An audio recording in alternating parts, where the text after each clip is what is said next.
오늘은요, 성막 건설을 위한 헌물의 원리에 대한 말씀을 오늘과 내일 두 번에 나눠서 말씀을 드리고자 합니다. 출애굽기 25장 1절로 9절에 보면은 성막 건설을 할 때 우리에게 헌물을 어떻게 해야 되는지 아주 구체적으로 기록이 되어 있습니다. 1절과 2절에 보면 성막 건설을 위한 재정은 어떻게 공급된가. 두 번째 3절로 7절에 헌물과 재료는 어떤 것으로 사용한가. 이 부분에 대해서 오늘은요 말씀을 드리고, 내일은 성막 건설을 위한 헌물을 드리는 이유가 뭐냐, 이유에 대한 말씀을 내일 또 이어서 드리고자 합니다. 우리가 성경을 잘 볼 때 어제 말씀대로 출애굽기는 세 부분으로 나눠져 있다고 그랬죠. 첫 번째 부분이 출애굽기 1장부터 18장까지는 출애굽, 바로 구원에 대한 말씀이고, 19장부터 24장까지는 구원받은 사람이 어떻게 살아야 하는가, 율법에 대해 말씀하고 있다고 그랬고, 25장부터 40장까지는 죄인이 어떻게 하나님과 화목할 수 있는가 대한 말씀이라고 이미 말씀드렸습니다. 그런데 25장에 보면은 우리가 성막 건설을 할 때 헌물 드리는 원리가 구체적으로 나와 있다고 해야죠. 25장 1절 2절 보니까 여호와께서 모세에게 일러 가라사대 이스라엘 자손에게 명하여 내게 예물을 가져오라 하고, 무릇 즐거운 마음으로 내는 자에게서 내게 드릴 것을 너희는 받을지니라 했어요. 하나님은 즐거운 마음으로 하나님께 예물을 드릴 것을 명령하시다. 어떻게 해요? 즐거운 마음, 자원하는 마음으로, 자발적으로, 즐거운 마음으로 이렇게 헌물을 내라는 것입니다. 하나님은 즐거운 마음으로 하나님께 예물을 드리라고 명령하고 있다는 거죠. 이는 하나님의 일을 한 데 있어서 자원하는 마음으로 할 것을 강조한 말씀이라는 것입니다. 우리가 하나님께 예물을 드려야 하는 것은 하나님의 은혜를 거저받았기 때문이고, 이게 어디 나오죠? 시편 84편 11절에 나오죠. 또 세상의 모든 것이 하나님의 소유이기 때문이다라고 사도행전 5장 1절로 11절에 기록되어 있습니다. 또한 우리는 하나님께 예물을 드릴 때 아낌없이, 누가복음 6장 38절이죠. 순수하게, 마태복음 10장 8절이죠. 그렇게 해야 한다는 거죠. 어떻게 해요? 하나님께 예물을 할 때 어떻게 한다고요? 아낌없이 순수하게 해야 한다는 거죠. 대상 29장 9절에 보니까 백성이 자기의 즐거이 들음으로 기뻐하였으니 곧 저희가 성심으로 여호와께 즐거이 드림으로 가인왕도 기쁨을 이기지 못하느라, 그런 말씀하고 있습니다. 예물은 테르마, 예물이 테르마인데 바로 테르마에 유래했고요, 기증물이나 제물을 의미합니다. 다윗은 성전의 건축과 단장을 위해가지고 수많은 헌물을 예배했는데, 다윗 자신뿐만 아니라 12지파의 족장으로부터 왕의 관리들 그리고 일반 백성의 일까지 즐거움으로 헌물을 바친 것을 볼 수가 있습니다. 다윗은 노량물을 비롯한 이웃 나라에서 선물로 받은 것을 제외하고 금 10만 달란트와 은 1만 달란트, 놋과 철을 셀 수 없을 만큼 많은 물질을 성전 건축에서 받았다고 대상 22장 14절에 기록되어 있습니다.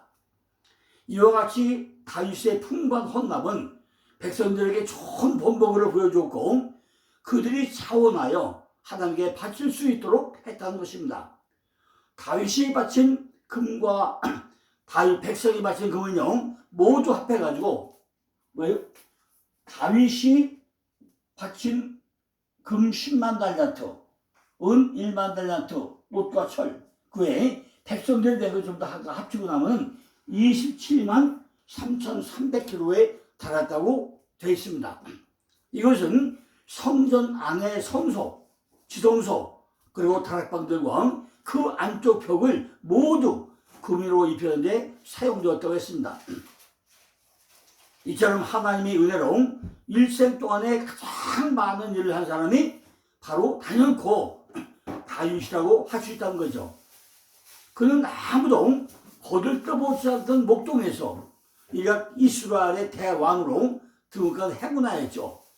그러나 그가 이 같은 영예를 누리기까지는 말로 다 할 수 없는 고난과 시련이 뒤따랐고, 사울에게 자그만큼 10년 동안 쫓김을 당하는 이런 어려움도 당했죠.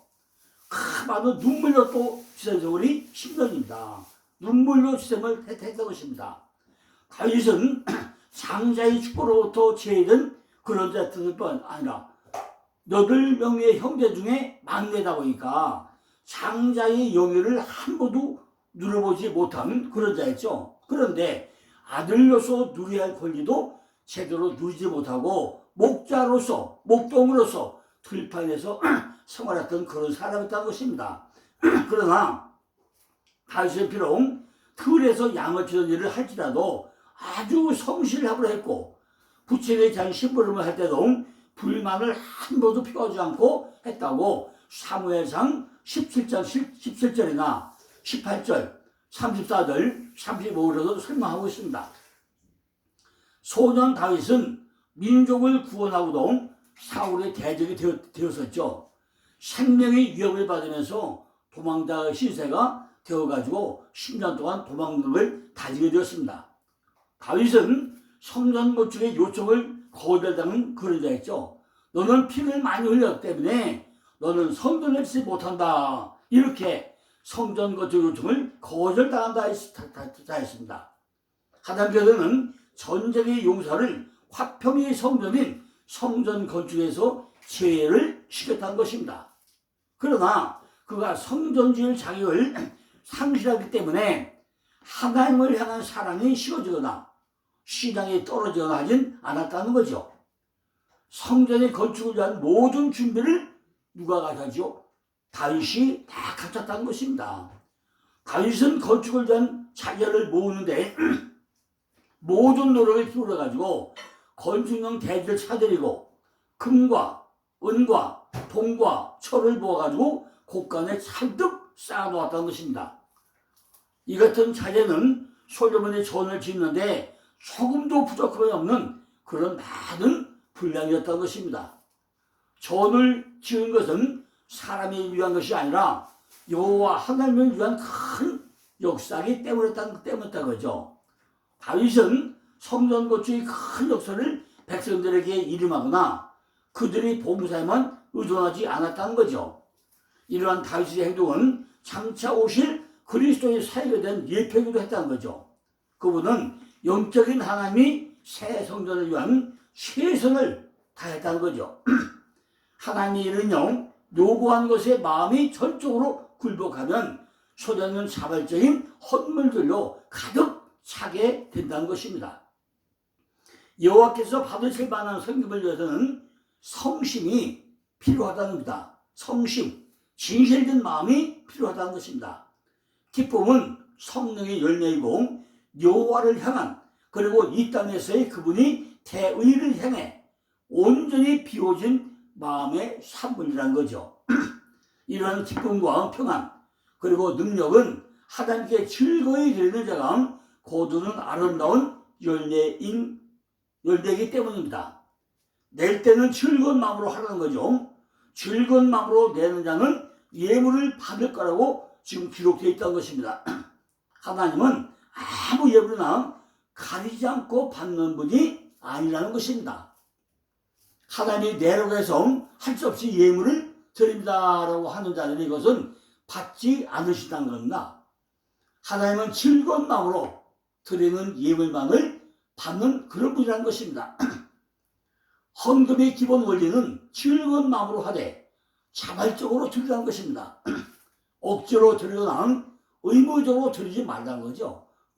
그래서 이스라엘 백성도 출애굽기 35장에 성막 건설을 위해 가지고 헌물을 드릴 때 즐거운 마음과 자발적인 자세로 드렸다는 것입니다.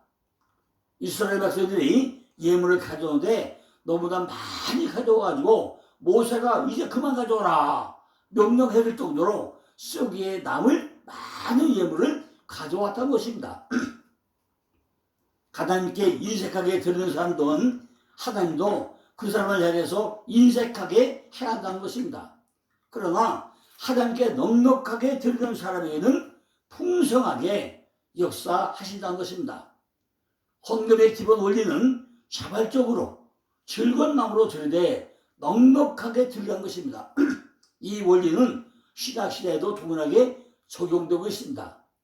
고린도후서 8장 2절 4절 보니까 환난이 많은 시련 가운데서 저희 넘치는 기쁨과 극한 가난이 저희로 풍성한 연보를 넘치도록 하게 하셨느라 내가 증거하더니 저희가 힘들어 할 뿐 아니라 심에 지나도록 자원하여 이 은혜와 성도 성도들의 참여함에 대하여 우리에게 간절히 구하리라고 기록되어 있습니다. 바울이 마게도냐의 교회들을 칭찬하고 있죠. 바울은 이미 고린도전서를 보낼 때 연보 문제를 시급을 합니다. 이것이 고린도전서 16장 1절로 4절에 나오죠. 그때 고린도 교회에도 예루살렘 교회를 위한 헌금의 참여를 권유하면서 그가 부탁한 것은 첫째, 갈라디아 교회들이 한 것처럼 하라는 것이고, 둘째는 매주 첫날에 너희 각 사람이 일을 얻은 대로 저축하여 주었다가 그것을 챙겨주는 것이 좋겠다고 말씀을 했습니다. 예루살렘 교회는 세계교회의 모교로서 영적 복음의 태동이 이루어진 그런 곳이죠. 이방 지역의 교회들이 헌금을 모아가지고 교회 곳간에 사랑과 교제를 나누고 영적 은혜에 보답한 것은 대단히 뜻 있는 일이었다는 거죠. 바울은 각 곳마다 교인들로 하여금 연보하다 법을 가르쳤습니다. 유대인들은 매 안식일마다 연보하는 습관이 있었지만은 그 연보가 형식에 그치고 있었기 때문에 크게 도움이 되지는 않았다는 것입니다. 특히 예루살렘 교회의 어려운 성도를 위해서 헌금을 내는 것은 초대교회의 중요한 하나의 행사였다는 것입니다. 바울이 제시한 전례와 기준은 마게도니아 교회들이 보여준 모범이었다는 거죠. 마게도니아 교회란 빌립보, 데살로니가, 베레아 교회를 말하고 있죠. 이 지역의 교회들이 헌금하는 은혜를 많이 받았다는 것은 바울 서신의 여러 곳에서 찾아볼 수 있습니다. 특히 그 중에서도 빌립보 교회는 더욱 열심히 했다고 기록되어 있습니다. 넘치는 기쁨은 환난 중에서 맛볼 수 있고 진정한 헌금은 가난 가운데도 아낌없이 이루어진다고 누가복음 21장 1절로 2절에 기록되어 있습니다. 진정으로 은혜를 받은 성도는 헌금에 이색하지 않는다는 것입니다. 바울이 2차 선교여행을 하면서 마게도니아, 빌립보, 데살로니가, 베레아에 교회를 세웠죠. 그리고 아가야 지역의 아테네와 고린도의 교회를 또 세우게 됩니다. 그런데 바울이 예루살렘 교회의 성도들이 지금 흉년을 만나가지고 굶어 죽을 형편이 되었으니 너희가 좀 도와줘야 한다고 말할 때 고린도 교회의 성도들은 1년 전부터 헌금을 하겠다고 약정을 해놓고 동전 하나하나 모아놓질 않았다는 것입니다. 바울이 약정으로 드릴 줄 알고 잘한다고 고린도 교회의 성도를 칭찬하고 다녔는데 거기만 말만 하고 다니는 것이 격이 되었다는 거죠.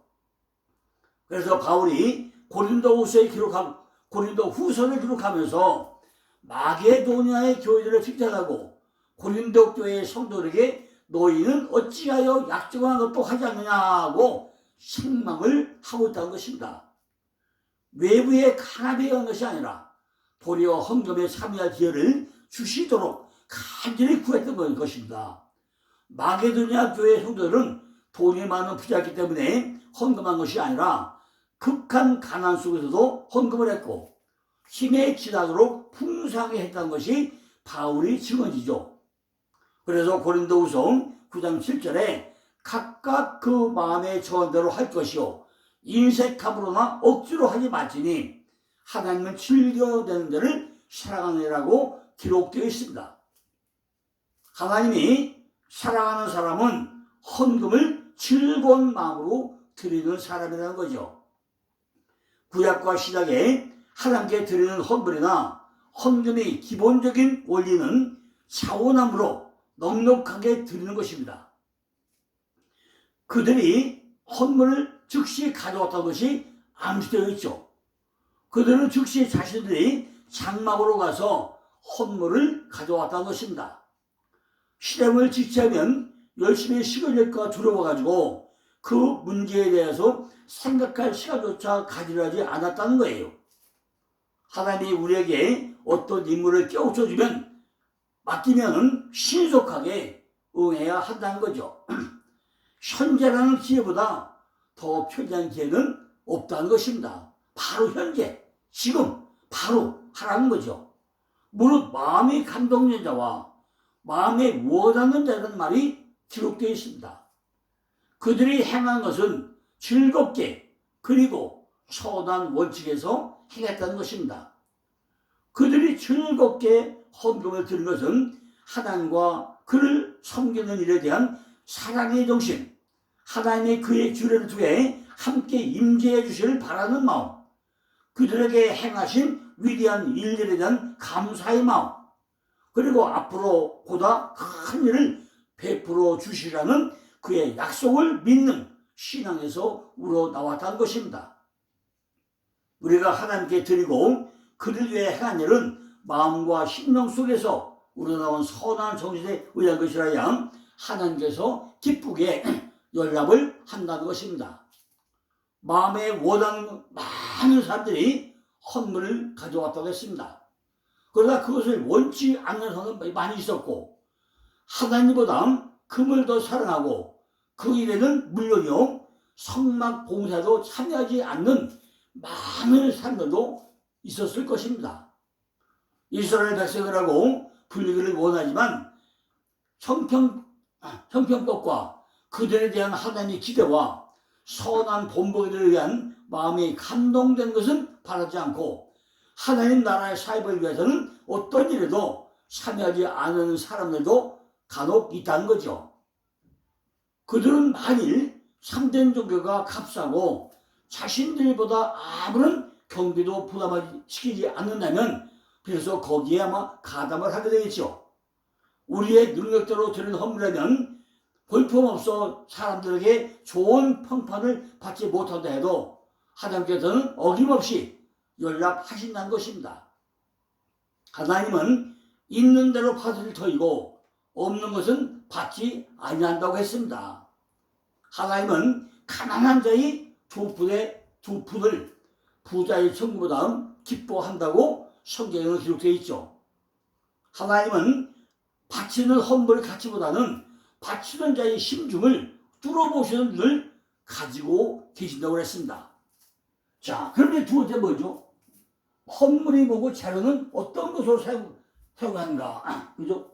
헌물이 뭐죠? 헌물이 출애굽기 25장 3절로 7절을 보니까 노인은 그들에게서 받을 예물은 이러하니 금과 은과 놋과 청색, 자색, 홍색 실과 가는 배실과 염소털과 붉은 물들인 쌍의 가죽과 해갈의 가죽과 조각목과 투미와 관유에 드는 상품과 분향할 향을 만들 상품과 호마노며 에봇과 흉패에 드린 보선이라고 했어요. 자, 보니까 자료가 뭐라고요? 성막을 짓는데 자료가 뭐라고요? 금과 은과 놋, 유색실과 청색, 자색, 홍색실, 가는매실, 피없는 뭐야? 피없는 염소털, 붉게 염색된 수양가죽, 해갈가죽, 목재는 뭐예요? 아카시아와 같은 조각목, 상은 뭐죠? 투기와 관유, 모략과 육개와 상포와 계피, 보석은 뭐죠? 호마노네 에봇과 흉패, 물릴, 보석을 가져오라고 기록되어 있죠.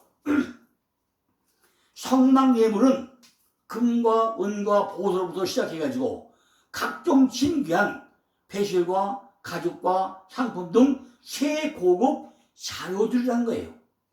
이것들을 당시 이스라엘 백성들이 소유한 물건 가운데 가장 좋은 물건 드렸다는 것입니다. 그러면 왜 성막을 건설하는데 최고급 자료를 사용해야 하겠냐는 거죠. 그 이유는 아주 간단하죠. 하나님이 최고의 영광을 받으시기에 합당한 분이시기 때문이라는 것입니다. 출애굽기 35장 5절 보니까 너희 소유 중에서 너희는 여호와께 드릴 것을 취하되 무릇 마음에 원하는 자는 그것을 가져다가 여호와께 드릴지니라고 그랬어요. 마음에 원하는 자가 하나님께 드리라는 것입니다. 근데 뭐요? 최고의 물질로 최고로 드리라는 거예요. 이와 마찬가지로 이스라엘 백성들은 여호와의 성막을 지키기 위해서 예물을 드려야 하는 것이 매우 당연하기 때문에 그들은 순종하는 마음으로 즐거이 예물을 드렸다는 것입니다.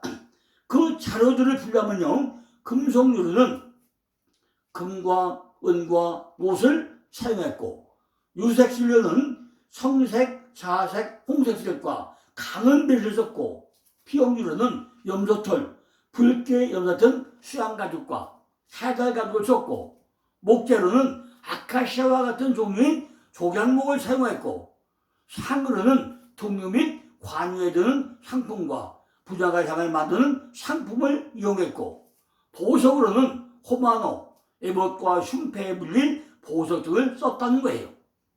관유에 대해서는 출애굽기 30장 22절로 25절에 이미 언급한 것처럼 모략과 육개와 상포와 계피를 감람제에 섞어 만든 기름으로 성막과 그 신성한 기구들을 바르는 것이고, 또한 아론과 그 아들들이 제사장에게 임명될 때 사용되었다고 출애굽기 30장 26절로 3절에 기록되어 있습니다.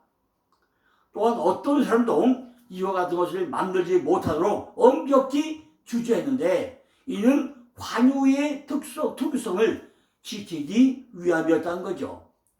또한 출애굽기 35장 21절을 보니까 무릇 마음이 감동된 자와 무릇 차원한 자가 와서 성막을 지키기 위하여 그 속에서 쓸 모든 것을 위하여 거룩한 옷을 위하여 예물을 가져 여호와께 드렸으니라고 기록되어 있습니다. 이스라엘 백성들 가운데 마음에 감동된 자, 차원 없는 자가 드렸다는 거예요.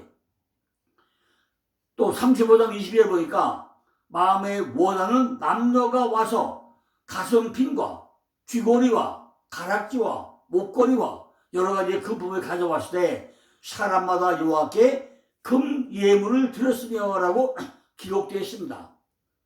마음에 원하는 사람이 드렸고, 35장 25절에도 마음이 슬기로운 모든 여인은 손수 실을 낳고 그 낳은 청색, 자색, 홍색 실과 가는 배실을 가져왔고 라고 기록되어 있죠. 예물은 그들이 소유했던 것에 따라가지고 바쳐졌기 때문에 종류가 다양했다고 했습니다. 보석이 없는 사람들은 염소의 털이나 수양을 가져오기도 했다고 했습니다. 이처럼 여러 가지 예물이 성막 건설을 위해서 바쳐졌다는 것입니다. 이스라엘 남녀 모두가 금으로 된 귀고리, 가락지, 목걸이, 그리고 그 밖에 여러 가지 금품을 드렸으며, 은제품과 놋제품, 가죽과 각색 실과 목재, 즉 조각목까지도 바쳤다는 것입니다. 이런 모든 재료들은 성막에 필요한 것들이었던 거죠. 그리고 이러한 예물들이 인간의 가치 기준으로 보면 귀중성에 차이가 있을지 모르지만은 하나님께 있어서는 동일한 가치로 사용된다는 거죠. 교회 안에는 다양한 사람들이 모여 있습니다. 인간 사이에 있어서 신분의 차이도 교회 안에서는 하나님의 자녀로서 동일한 신분을 갖게 된다는 거죠. 하나님께 드려진 예물 자체는 귀천이 있을 수가 없다는 것입니다. 최상의 마음으로, 최상의 마음가짐으로, 최상의 정성으로 드리는 예물은 하나님께서 기뻐 받으시는 그런 물질이라는 거죠.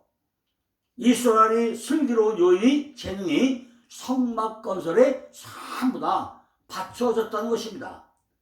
그들은 각색 실을 꼬아서 성막에 필요한 정물을 짜고 술을 놓았던 거예요.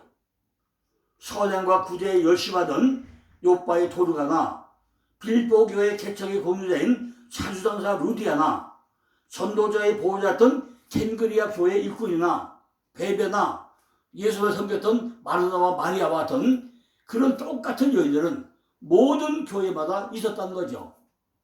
여인이 가장 아름다운 때는 바로 신부일 때, 그때가 가장 아름다운 때라는 거죠.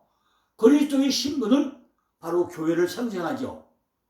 이 땅 위에 있는 모든 교회는 그리스도의 신부로서 여인이라는 거죠. 기능민들의 가슴은 하나님으로부터 받은 거라는 거죠. 인간의 재능은 인간 생활의 모든 분야에서 공헌을 하고 있다는 것입니다. 특히 예술 분야에서 재능이 요청된다는 것입니다. 본문에서 건축과 조각, 직조, 자수, 귀금속, 세공, 목공 등의 기술이 적나라하게 나타나 있다는 것입니다. 모든 예술적 재능은 창조적 재능이므로 가장 하나님을 닮은 데가 있다는 거죠. 하나님께서는 출애굽 후에 1년도 채 못된 이스라엘 백성들에게 광야에서 성막을 짓도록 요구를 하셨다는 것입니다. 애굽에서 노예 생활하던 그들에게 이러한 요구를 무리한 것처럼 생각할 수 있었을 것입니다. 그러나 이것은 희생을 바라고 계시기 때문인 거죠. 인간은 자신의 희생을 통해서 번영과 고상한 성품과 감사와 기쁨을 얻게 된다는 것입니다. 희생 없이 하나님과 화합은 불가능하다는 것입니다. 예수 그리스도의 십자가 희생은 온 인류를 하나님과 화합하도록 했다는 거죠. 하나님의 요구에 이스라엘 백성들은 넘치는 응답을 했다는 것입니다. 그들의 거룩한 열정이 그들의 마음을 사로잡았기 때문이라는 것입니다. 그러나 가난한 자의 투렛돈이 부자의 많은 돈보다 더 하나님을 기쁘게 했다는 것입니다. 하나님은 예물 자체의 가치보다 예물을 바치는 사람들의 마음을 더 귀하게 여기기 때문이라는 거죠. 여자들도 이 예물을 바치는 일에 동참을 했다는 것입니다. 아마도 우리는 이스라엘 백성들처럼 이러한 예물을 바칠 수 없을 그런 환경이 있을지 모르죠. 그들이 바친 이 많은 예물들은 대부분 애굽을 출애굽할 때 가져온 것들로 여겨집니다. 출애굽할 때 재물을 가지고 나오게 해서 이스라엘은 유용하게 쓰고 있다는 거죠. 왜 그랬죠? 출애굽할 때 뭐였죠? 문설주의 피를 발견하 장자가 죽을 것이다. 그러니까 겁이 나니까 누가 이스라엘 애굽 그 사람들이 전부 다 이스라엘들이 출애굽할 때 뭘 줬죠? 금은 보화를 다 줬잖아요. 그걸 가져왔는데 하나님은 그걸 가지고 뭐 하라고요? 성전 짓는데 자원원으로 다 내게 만들었다는 거죠. 그러나 그들이 애굽의 금을 바칠 때 애굽 신들에게 바치는 것으로 생각할 일이 없도록 주의를 기울여야 했다는 것입니다. 성경에서는 이들을 모두 슬기롭다고 기록하고 있다는 것입니다. 여기서 주의를 기울여야 하는 것은 하나님의 유한일에 있어서 부살렐과 오홀랴, 부살렐은 벳살렐, 하나님의 근위죠. 오홀랴는 바로 오헬과 아버지가 됐고요. 아버지의 장막을 하는데 그렇게 부살렐과 오홀랴에 의해 가지고 작업을 했을 뿐 아니라 선한 여자들이 작업도 중요시되고 있다는 거죠. 하나님께서 이 사람들을 지배하는 것은 그들이 하나님의 시대의 감동으로 지혜와 총명과 지식이 충만한 사람들이기 때문이었다고 출애굽기 35장 31절, 34절, 36장 1절에 기록되어 있습니다. 이것은 신학교의 첫 교회인 예루살렘 교회에서 봉사자를 선택할 때 자격의 기준과 같은 맥락을 가지고 있다는 거죠. 그들은 성령과 지혜와 믿음이 충만한 사람들이었다는 거죠. 마리아가 그리스도의 머리에 기름을 부은 것은 기용할 만한 그런 일이었다는 거죠. 또 복음이 장막에 돼서 수고한 여자들과 그리스도 안에서 바울이 졸업됐던 여자들의 이름이 복음 속에 기록되어 초대해주고 있다는 거죠. 가난한 자들도 가난한 자를 구제할 수 있다는 것입니다. 비록 몸밖에는 가진 것이 없는 사람들도 사랑의 수고로 큰 자비를 베풀 수가 있었다는 것입니다. 그리고 이어진 29절에도 마음에 원하는 이스라엘 자손이 남녀마다 여호와께서 모세의 손을 빙자하여 명하신 모든 것을 만들기 위하여 물품을 가져다가 여호와께 즐거이 드림으로 이루하였다라고 기록되어 있습니다. 그들은 즐거운 마음으로 예물을 드렸다는 것입니다. 마음에 원하는 사람들이 전부 다 드렸다는 것입니다. 자, 오늘 여기까지 하고요. 내일도 이어서 성막에 헌물을 드리는 이유에 대해서 내일 또 이어서 계속해서 말씀 또 드리겠습니다. 감사합니다.